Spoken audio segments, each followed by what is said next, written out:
Hello everyone, welcome back to our channel. మనకి ఇప్పుడైతే నవరాత్రులు జరుగుతున్నాయి కదండి, అమ్మవారివి దుర్గా నవరాత్రులు. నేను ఈ నవరాత్రులలో అమ్మవారికి అయితే ఒడిబియ్యం అయితే పోసుకుంటాను. ఈరోజు అమ్మవారికి ఒడిబియ్యం పోయాలి అని అనుకున్నానండి.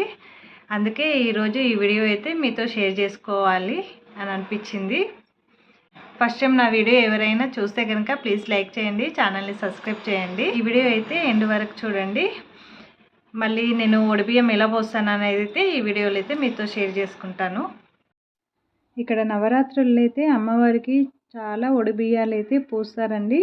ఈరోజు పోయాలి ఆ రోజు పోయాలి అనేది ఏ డౌట్ లేకుండా మనకు వీలు కుదిరిన రోజైనా ఈ నవరాత్రులలో అన్నీ మంచి రోజులే కాబట్టి, అమ్మవారి రోజులే కాబట్టి మనము ఏ రోజైనా అమ్మవారికి అయితే ఒడిబియ్యం పోసుకోవచ్చు. ఇక్కడ ఒడిబియ్యానికి తీసుకున్న బియ్యాన్ని అయితే నేను ఒకసారి చూసుకున్నాను. అంటే డస్ట్ ఏమన్నా ఉందా, చిన్న చిన్న పురుగు ఏమన్నా ఉందా అనేది చూసుకొని అయితే వాటిని చెరుక్కొని ఇలా రెడీ చేసుకున్నానండి. ఇక్కడనైతే బియ్యాన్ని తీసుకొని దాంట్లో ఫస్ట్ మనం పసుపు, కుంకుమ, అక్షంత అలాంటివి అయితే వేసి ఆ గిన్నెకి అలా పొట్టు పెట్టేసుకొని అయితే మనం రెడీ చేయాలి. ఇవన్నీ రెడీ చేసేటప్పుడు మనకు కంపల్సరీ బొట్టు అయితే పెట్టుకోవాలండి. ఈ బియ్యాన్ని కలిపేటప్పుడు 5గురైనా కలపచ్చు. మనకు కావలసిన టైంలో మనకు ఉండకపోవచ్చు. అలా మనమన్నా ఇంట్లో కలుపుకొనన్నా టెంపుల్కి తీసుకెళ్ళొచ్చండి. లేదు అని అంటే టెంపుల్లో అయినా మనము చాలామంది ముత్తైదులు ఉంటారు కాబట్టి ఇలా బియ్యాన్ని అయితే తీసుకొని టెంపుల్లో కూడా అలా కలుపుకోవచ్చు. నేను ఇక్కడ ఇంట్లోనే కలుపుకొని తీసుకెళ్ళానండి. ఇక్కడ మనము దీంట్లో కలిపేటప్పుడు ఒడిబియ్యం కలిపేటప్పుడు వాటర్ అస్సలకే యూజ్ చేయొద్దు. దేవుడు ఆయిల్ అయినా కానీ, మనము ఇంట్లో ఆయిల్ అయినా కానీ, ఫ్రెష్ ఏదైనా ఉన్నా కానీ ఇలా ఆయిల్ తోటి పసుపు పెట్టి ఇలా కలుపుకోవాలి.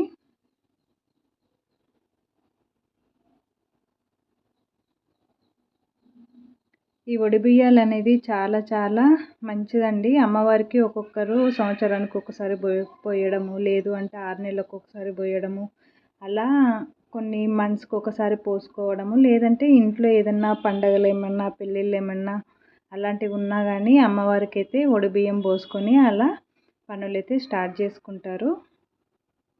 ఇక్కడ నేను ప్రతి సంవత్సరం అయితే అమ్మవారికి అయితే ఒడిబియ్యం పోసుకుంటాను. మధ్యలో ఏమైనా మొక్కుకున్నా కానీ మనకు బోనాల టైంలో అలా అమ్మవారికి అయితే ఒడిబియ్యం పోస్తాను. ఇక్కడ ఒడిబియ్యం రెడీ చేసిన తర్వాత మనకు కావాల్సినవి అయితే 5 వస్తువులు అయితే అలా తీసుకోవాలండి. ఇక్కడ మనకు మీ అందరికీ తెలిసే ఉంటుంది, కానీ నేను పెట్టుకునేటివి మాత్రం మీకు చూపించాలి అని.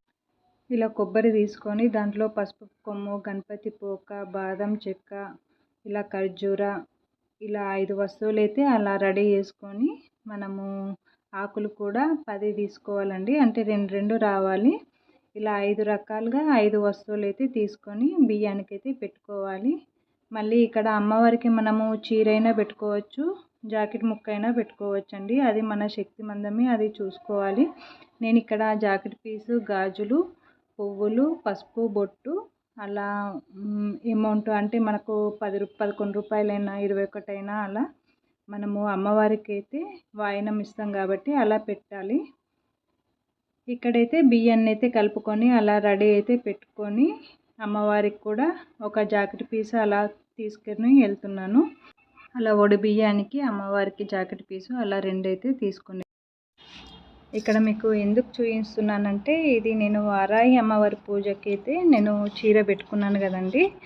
అలా ఆ చీరనైతే ఇలాంటి అంటే పండగలప్పుడైనా కానీ, వ్రతాలప్పుడైనా కానీ, పూజలప్పుడైనా కానీ నేను ఇలా అమ్మవారి పూజ చేసేటప్పుడు నేను పెట్టిన చీరనైతే అలా కట్టుకుంటాను అన్నట్టు. పర్టికులర్గా పూజ టైంలోనే అలాంటివి అయితే పెట్టినవి కడతాను. మళ్ళీ ఈ చీర నేను మా డాడీ షాప్లో తీసుకున్నాను కాబట్టి ఇంతకుముందు ఒక వ్లాగ్ కూడా చేశాను. అంటే 100 రూపీస్ చీరని చాలా బాగుంది అన్నట్టు మీకు ఒకసారి చూపించాలన్నట్టయితే ఈ వీడియో అయితే చూపించాను. ఇక్కడ టెంపుల్కి అయితే వెళ్ళాము. మెయిన్ ఇక్కడ ఏంటంటే బియ్యం కలిపిన అది పట్టుకుంటా అన్నాడు. ఎందుకంటే అది బరువు ఉంటుంది కాబట్టి పిల్లలకి ఇవ్వనికి వెనక ముందైనా, అందుకే ఈ చిన్న ప్లేట్ అయితే పట్టుకోమని ఇచ్చాను. అలా నేను కూడా అలా పట్టుకొని అయితే ఇక పట్టుకున్నాను, ఎందుకంటే కింద పడుతుందేమో అన్నట్టుగా. ఇప్పుడు అమ్మవారికి డైలీ ప్రతి ఒక్కరు మనము ఒడిబియ్యం పోస్తాం కాబట్టి ఏ టైం వెళ్ళినా మనకి ఇలా అమ్మవారు అయితే మంచిగా దర్శనం ఇస్తారు. ఈరోజు కూష్మాండ దేవి దర్శనం రోజైతే నేను అమ్మవారికి అయితే ఒడిబియ్యం అయితే పోసాను. ఎంత బాగా అనిపిస్తుంది కదా. అసలు ఏ గర్భగుడిలైనా మనం అడుగు పెట్టంగానే ఆ వేడిని అసలు మనం తట్టుకోలేము. ఎందుకో నేను గర్భగుడిలో అడుగు పెట్టినప్పుడల్లా నేను అది అబ్జర్వ్ చేస్తాను. చాలా వేడి ఉంటుంది. నాకు తెలిసి ఆ అమ్మవారి ఆ ఎనర్జీ అనేది మనకు అలా స్వెట్టింగ్ ఇస్తుందేమో అని అనుకుంటాను. మీరు కూడా ఎప్పుడైనా ఇప్పుడు ఎవరికైనా అభిషేకం చేయించినా కానీ, శివుని దేవాలయంలో కూడా మనం అభిషేకం చేస్తాం కదా, అలాంటి టైంలో అయినా ఇలాంటి ఒడిబియ్యాలు నింపేటప్పుడైనా మనం గర్భగుడిలో ఏ టైంలో అడుగు పెడతామో ఆ టైము మనము ఒకసారి మీరు కూడా అబ్జర్వ్ చేయండి. ఆ వేడికి అసలు మనం తట్టుకోలేము.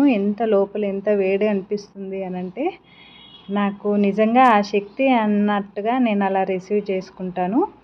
ఇక్కడ ఒడిబియ్యం అయితే అక్కడ మనకు చెప్పేవాళ్ళు కూడా ఉంటారు కాబట్టి అలా ప్రాసెస్ ప్రకారం అయితే ఒడిబియ్యం అయితే పోసాను. అలా ఒడిబియ్యం పోసేటప్పుడు నిజంగా మన ఇంటి ఆడపిల్ల అన్నట్టే అనిపిస్తుంది. మనసులో మంచిగా ప్రార్థించుకొని అయితే అమ్మవారికి అయితే ఒడిబియ్యం అయితే పోసాను. అక్కడ మనకు ఇలా పోసేటప్పుడు కూడా గుళ్ళో ముత్తైదులు ఉంటే కనుక వాళ్ళతోటి కూడా పోయించవచ్చండి. మెయిన్ ఇక్కడ మనకు 5గురన్నా ముత్తైదులు ఉండాలి. వాళ్ళు ఎవరు లేరు అని అంటే మనమైనా అలా మొత్తానికి పోసేటప్పుడు కనీసం ఒక్కరైనా మనకు వేరే వాళ్ళు కూడా యాడ్ అవుతారు. అక్కడ నేను 3 అయితే పోసాను. ఒక పెద్ద ఆవిడ గుళ్ళో ఉండే కాబట్టి ఆవిడ కూడా ఇక్కడ అమ్మవారికి అయితే నేను తెచ్చిన బియ్యం అయితే అలా ఒడిబియ్యం పోసారు. చివరిగా మాకు అంటే 4 అయిపోయాక 5వ వ్యక్తి రాలేదు. కొద్దిసేపు చూసేసుకొని అమ్మవారి కృప వల్లనో మాకు తెలియదు కానీ అక్కడ ఉన్న వాళ్ళైతే భార్యాభర్తలు 2 చేతులు పట్టుకొని అమ్మవారికి ఒడిబియ్యం పోయొచ్చు, 5గురు అవుతారు అని అంటే నిజంగా మాకైతే చాలా చాలా హ్యాపీ అనిపించింది. ఎందుకంటే అమ్మవారికి ఇష్టం లేనిది అక్కడ ఏది జరగదు. తనకు అలా మా ఇద్దరితోటి కలిపి పోసుకోవడం ఇష్టమేమో అన్నట్టుగా అనిపించింది. లేదు అంటే ఎవరో ఒకరైనా కొత్త వ్యక్తి కూడా ఆ గుళ్ళోకి వచ్చేవాళ్ళు కదా. అలా మేము కొద్దిసేపు ఒక 1 మినిట్ అట్లా చూసేసుకొని మా సారు నేను అలా చేతులు కలుపుకొని 5వ వ్యక్తిగా మేము అలా ఒడిబియ్యం అయితే పోసామండి. చాలా హ్యాపీ అనిపించింది మనస్ఫూర్తిగా. నేను అంటే మీ అందరికి ఒక సజెషన్ ఇవ్వాలి అని అనుకుంటున్నాను. నిజంగా ప్రతి అమ్మాయి ఎవరైనా కానీ అమ్మవారిని చాలా చాలా చాలా నమ్మి పూజించాలి. ఆ ఎనర్జీ అనేది మనకి ఎంత ఇస్తుందో అనేది మనం ఎదుర్కొనే ప్రాబ్లమ్స్లోనే మనకు తెలుస్తుందండి. అలా నేను అమ్మవారి పూజ ఎక్కువ చేసుకుంటూ తన నుంచి ఒకలాంటి ఎనర్జీని కూడా నేను స్వీకరించుకుంటాను. ఈరోజు వీడియో అయితే ఇదండి. ఈ వీడియో ద్వారా మీకు మంచి ఇన్ఫర్మేషన్ అయితే ఇచ్చాను అని అనుకుంటున్నాను. ఈ వీడియో కనుక నచ్చితే లైక్ చేయండి, ఛానల్ని సబ్స్క్రైబ్ చేయండి. మీరు ఎవరైనా ఒడిబియ్యం పోయలేకపోతున్నారా, కనీసం ఒక్కసారైనా కానీ ఒక్క రోజైనా కానీ అమ్మవారికి ఒడిబియ్యం పోసేటట్టుగానైతే చూసుకోండి. ఓకే అండి, బాయ్.